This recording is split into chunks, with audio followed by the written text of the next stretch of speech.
So for today's passage, I've chosen the Psalm reading. It's Psalm chapter 8.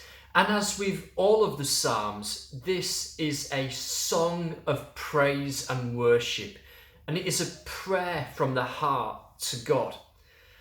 The Psalms are a way of us as humans expressing our hearts, our feelings to God in prayer and in worship. So, for example, when someone says something and then you say, I couldn't have put it better myself. You ever found yourself saying that? Well, the Psalms are like that. There are times when we read a psalm and that's our experience, that's what we think. We think, God, that's exactly how I feel. I couldn't have put it better myself. That's the power of the Psalms. And here in this psalm, Psalm 8, the psalmist is calling us to consider creation.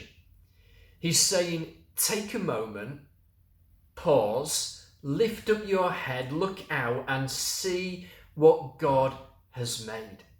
Lift up your head from your work.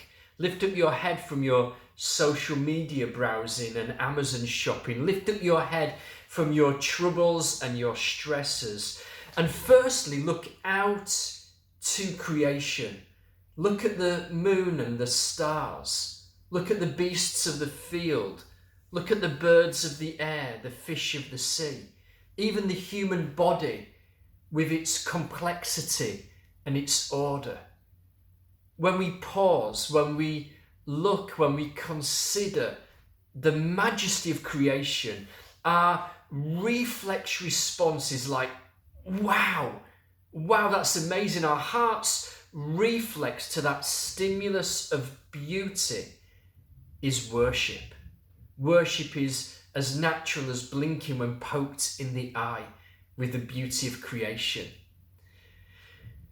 In this way, all that God has made leads us to encounter him, to enjoy him. We don't worship creation. I can understand why some ancient cultures did that. We don't worship creation. We worship the creator, the designer, the author, the architect of this infinite and beautiful universe. Creation reflexes with worship. And I love how the psalmist recognizes that actually children often get this far better than boring grown-ups like us. They enjoy creation intuitively and instinctively, and in doing so, they are enjoying God. Their enjoyment is a form of praise to God. A little bit like if I were to cook a nice meal and the family sit down and they scoff the meal, they enjoy the meal. That act of enjoyment is a form of gratitude, of praise towards me, the chef, if you see what I mean. Enjoyment is a form of praise to God.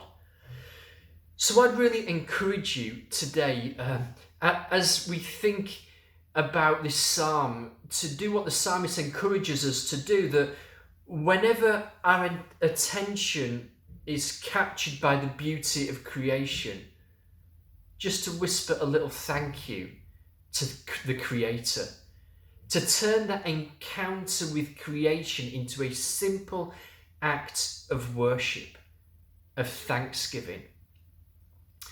And if this day or recently you've been feeling a little bit disconnected from God, then why not go for a walk, or when you go for a walk, or when you stand outside in the fresh air just for a minute or two, why not look up and look around and say thank you to Jesus?